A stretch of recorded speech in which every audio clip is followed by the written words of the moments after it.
हरियाणा, महाराष्ट्र के बाद दिल्ली में बीजेपी ने जीत का परचम लहराया।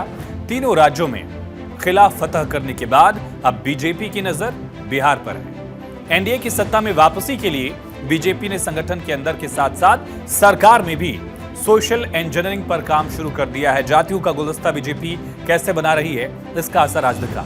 नीतीश मंत्रिमंडल का आज विस्तार हुआ, लेकिन जो भी विधायक शपथ लेने पहुंचे सारे विधायक बीजेपी के थे। 7 विधायकों ने मंत्री पद की शपथ ली। ये सभी बीजेपी के कोटे से मंत्री बने। राजभवन में शपथ ग्रहण समारोह हुआ।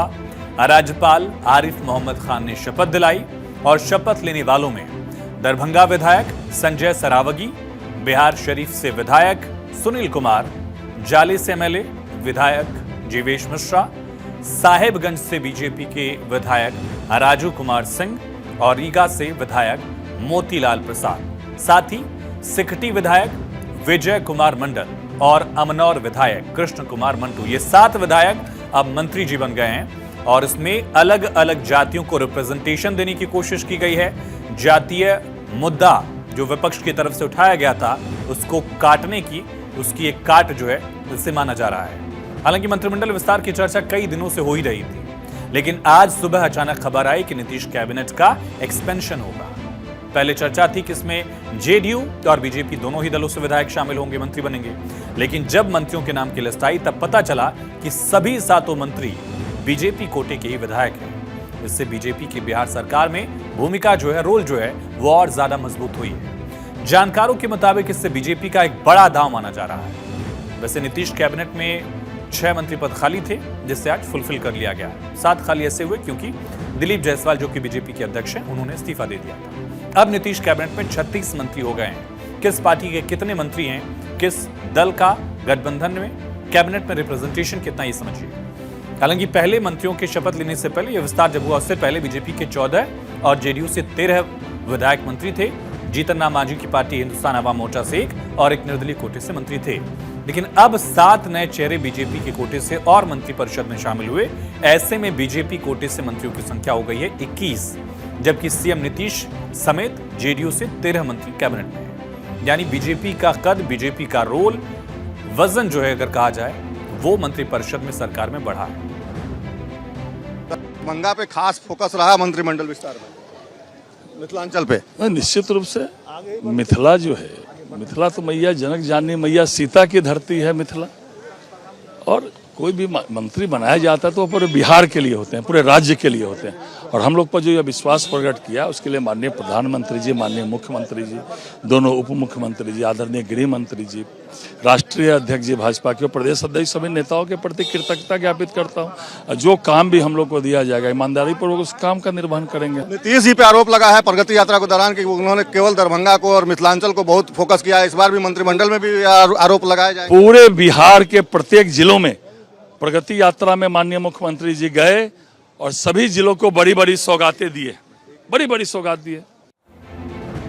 विधानसभा चुनाव से करीब 8 महीने पहले इस शपथ ग्रहण समारोह को अहम माना जा रहा है। इस मंत्रिपरिषद विस्तार को अहम कहा जा रहा है। 7 विधायकों के नीतीश मंत्रिमंडल में जगह मिलने के बाद बीजेपी ने विपक्ष की वो लाइन हाईजैक करने की कोशिश की जिसके जरिए देश की दिशा और दशा बदलने में विपक्षी नेता जुटे हैं। वो लाइन क्या है? वो लाइन है, जिसकी जितनी भागीदारी उसकी उतनी हिस्सेदारी। दरअसल विपक्ष के नेता जाति जनगणना कराने की मांग लगातार करते रहे, दोहराते रहे, और उसी के साथ एक और नारा लगातार विपक्ष के नेता लेते रहे। यहां तक कि संसद में भी नारा गूंजता है, जितनी भागीदारी उतनी हिस्सेदारी, यानी जितनी आबादी उतना ही रिप्रेजेंटेशन। मंत्रिमंडल विस्तार के जरिए बीजेपी विपक्ष की जाति कार्ड को कुंद करने की कोशिश कर रही है, यानी उसे काटने की कोशिश कैसे कर रही है, अब ये समझाते हैं आपको। क्योंकि जो नए मंत्री हैं, नए विधायक से जो मंत्री बने हैं, उसमें कास्ट इक्वेशन का पूरा ख्याल रखा गया है। साहेबगंज से विधायक हैं राजू सिंह, राजपूत हैं, ठाकुर हैं। जाले से विधायक हैं जीवेश मिश्रा, ये भूमिहार जाति से आते हैं। अमनौर के विधायक कृष्ण कुमार मंटू कुर्मी जाति से आते हैं। बिहार शरीफ के विधायक जो मंत्री बने सुनील कुमार कुशवाहा जाति से।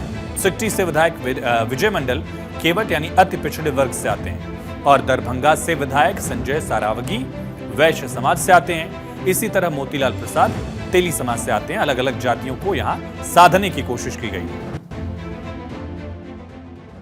माननीय मुख्यमंत्री जी के नेतृत्व में विकास के कार्य को गति देने के लिए माननीय मुख्यमंत्री नीतीश कुमार जी ने और 7 लोगों की नियुक्ति की है।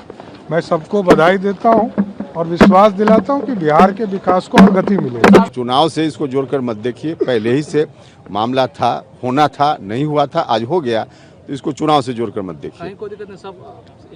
बिल्कुल 100% से ज्यादा बिल्कुल सब स्मूथ है, स्मूथ रहेगा।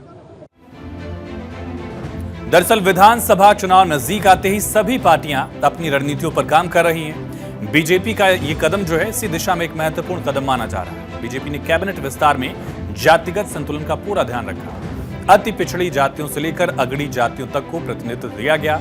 यानी मंत्रिमंडल विस्तार के जरिए बीजेपी ने हर समुदाय को साधने का प्रयास किया है। आपको दिखाते हैं, बताते हैं कि नीतीश कुमार ने कैसे अपने मंत्रिमंडल में हर वर्ग को साधने की कोशिश की है, हर वर्ग को रिप्रेजेंटेशन देने का प्रयास किया है।